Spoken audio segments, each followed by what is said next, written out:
So I'm in here and he's in there, and it's 9:20 on Tuesday. And we have had two quite busy full days. We've had Duncan here, who has been installing the heated towel rail that's been sitting upstairs in a box since November. I shall miss that box on the corridor. Been up there since November, and he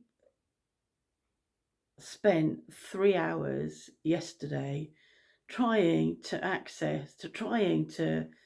get the cable across practically the whole length of the house, not above this room. So starting from starting from the kitchen, which is next door to this room, all the way across to the fuse box, which is over in the corner of the lounge.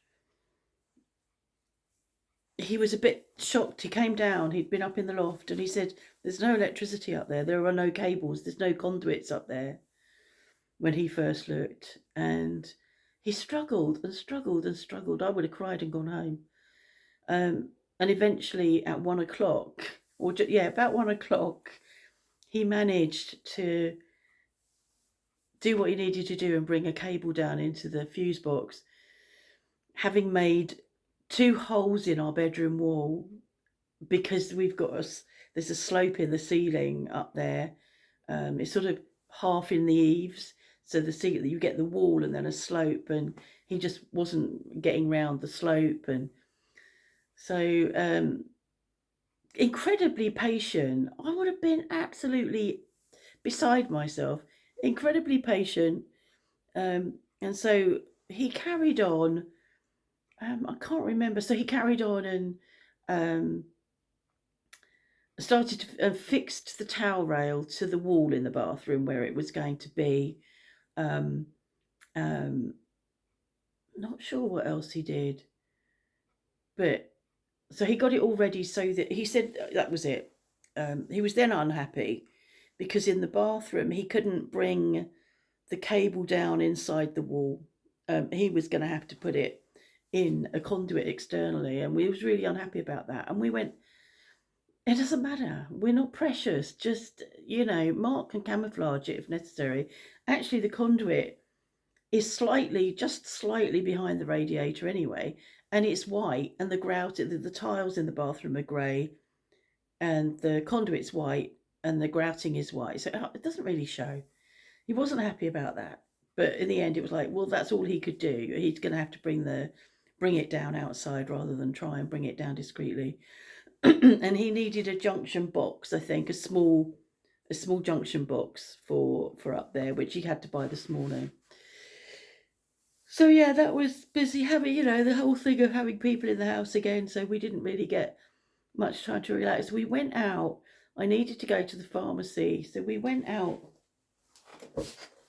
at about 3, after 3, because I needed to go to the pharmacy, and then got to the pharmacy and discovered it's not open on a Monday. I know that it's not open on a Monday, and I do it every time. It's not open. And we went out and I bought some nice salady stuff for supper, and bought back some salad and some prawns to have a prawn salad, which is what we had.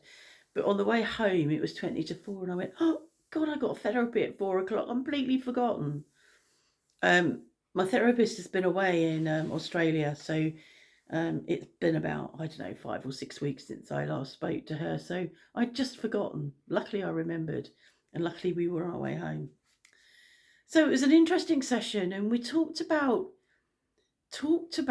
what an autoimmune disease is doing to your body, that it's attacking your body, and how there is, what part of you, or what part of how you, this isn't going to say, I can't remember her words, and I understand her, what she's wanting me to think about. I can't put it into words, but it's about what I do to attack me, if that makes sense. It's what we do to attack ourselves It's a little bit like, as an example, it's what I do with somebody being really nasty to me as a troll. What I do with that is has potential to attack me because I allow it to attack me, which is what the autoimmune disease is doing.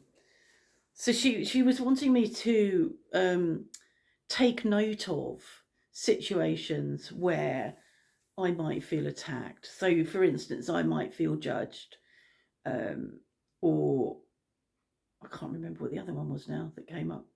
But situations like that, and she said, and I want you to notice them but not engage with them. And I thought that's quite interesting. And I know that I'm talking about the we as a group of people, not just the group of people here on the vlog, my subscribers, but as a group of people, there are many of us that are impacted by things that we take on board, and yet we know, our adult knows, that those things aren't true. Our adult knows, for instance, one of my things is, um, I don't like it when people question my honesty, because I am very honest, and I know I'm very honest. And now and again on the vlog, somebody's come along and questioned my honesty, and that really impacts on me. So what she wants me to do is to notice it and to not engage with it. Um, and I was thinking today about how we can pick at a scab or something that you know is going to make you sore, and pick at something, or um, that we do stuff that's going to make us hurt or make us sore, and thinking, well, why do we do that? Why do we do that? And I realised that is stuff that hypothetically I'm doing that is the equivalent to picking at a scab, and I decided today I will stop doing that.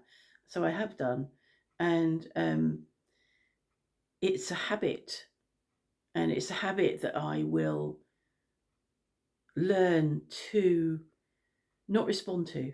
Um, and it's a habit I will learn not to investigate.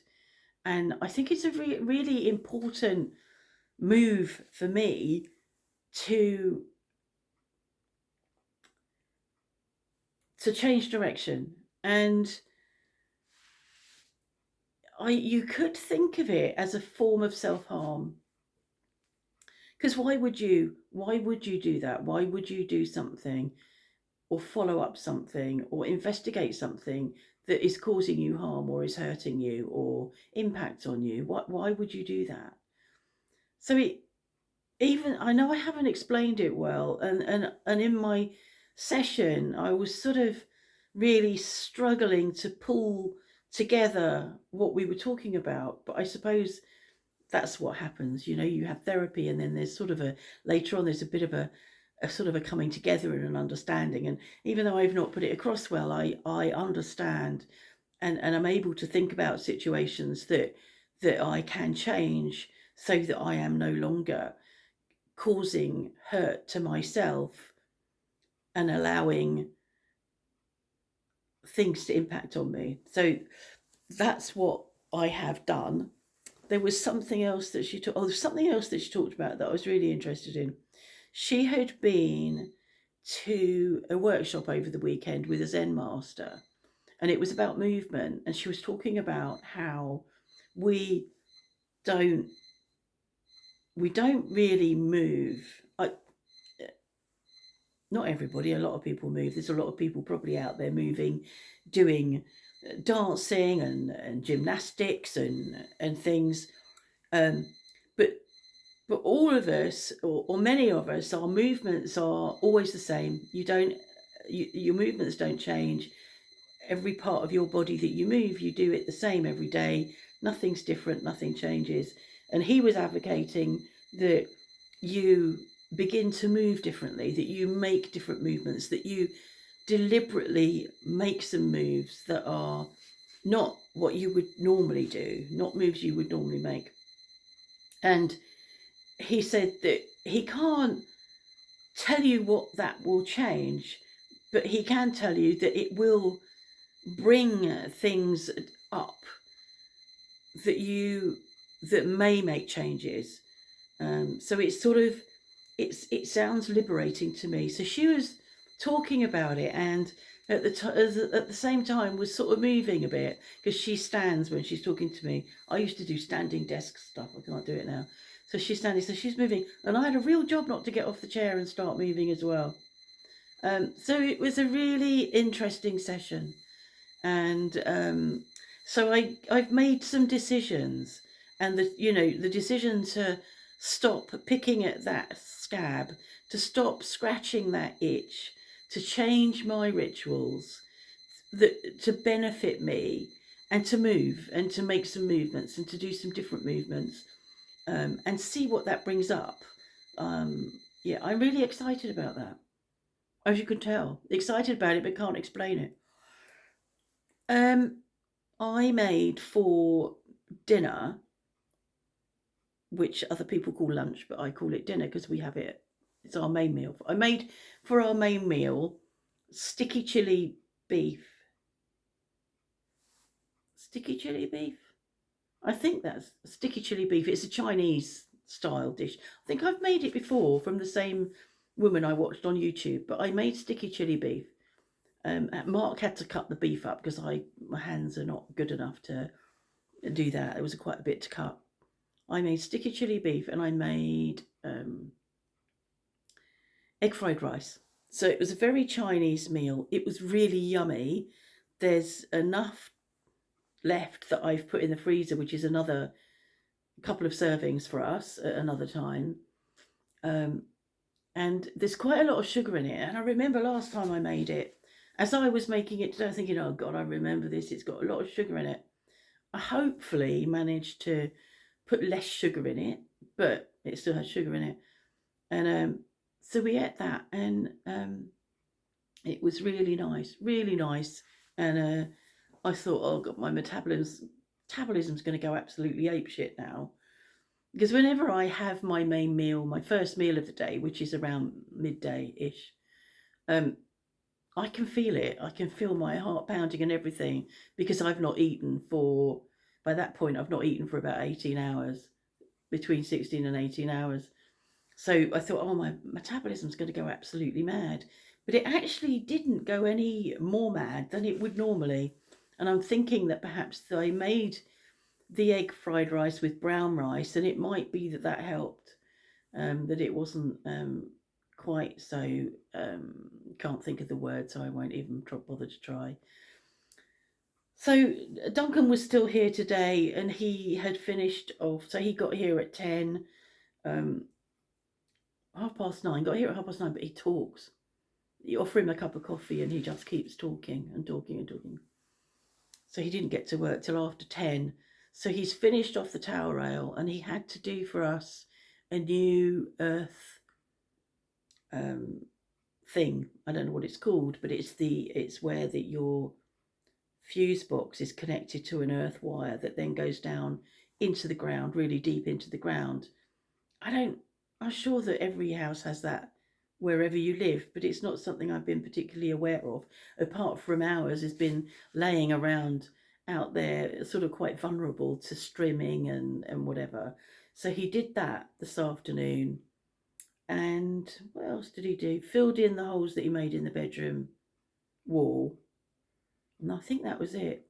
But it's really good, he says, if there's anything else you want doing, then make a list, so that if I do come for the day, it's worth my while. And I think he charges about 190 a day. I think that's really good value.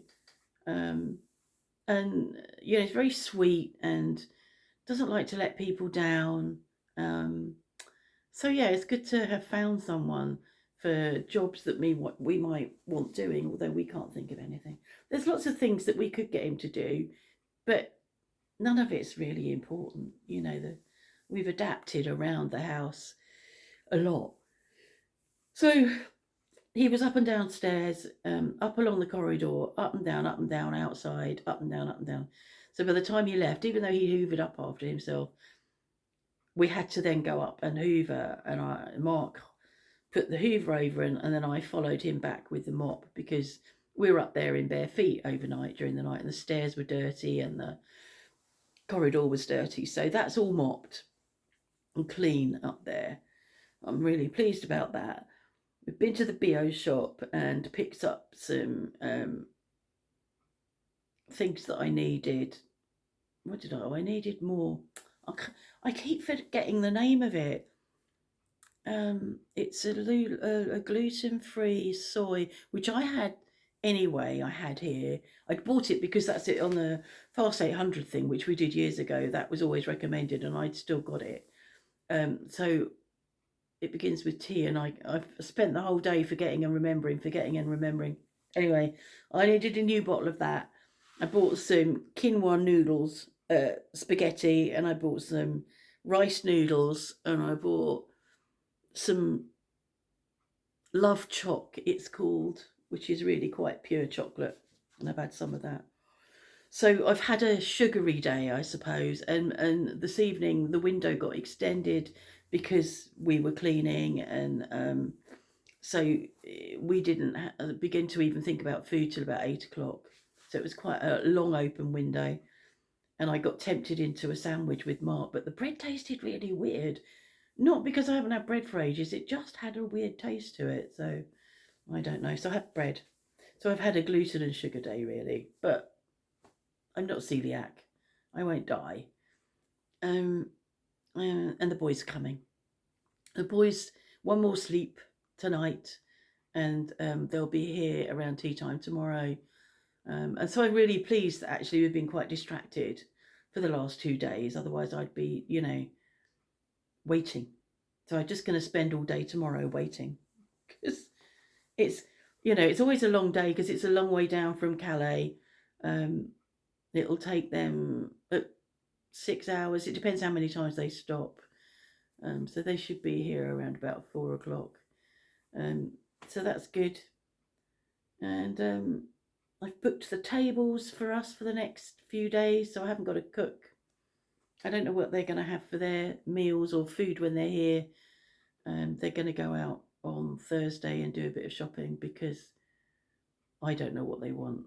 They need to decide what they want. We haven't got breakfast stuff in because we don't eat breakfast, and there is some porridge, there's some oats in there, but they won't eat that. So yeah, so I'm excited about that coming. I had a bit of a joke with Charlie this afternoon. There's a photo of him when he was about, what was he, about 6. He's sitting out on the bench out in front of my window out there, wrapped in a towel, scowling at me, because he'd insisted. I think it would have been sometime in May. And of course, here in May, it's still not necessarily that warm. It doesn't have to be. It takes a long time for the day to really heat up. But we had got the pool out. We'd filled the pool, and probably because we were having warm days, but not first thing in the morning, and he insisted on going in the pool. Absolutely insisted in going in. Went in, got cold, got out, wrapped in a towel, scowled at me. And I've got a photo, and I can't find it, which is really irritating. But I said to him tonight, I said, pool's ready. I filled the pool up for you. It's about 15 degrees at the moment. And yeah, he knew I was joking. I can't believe he's 18. How do I end up having an 18-year-old grandson and a 23-year-old grandson? I don't understand. And a great grandson. Don't know how that happened.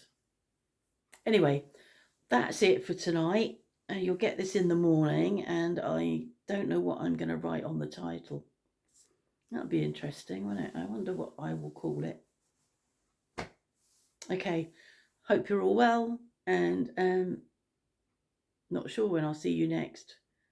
I'm sure I'll find time to vlog, but I might not.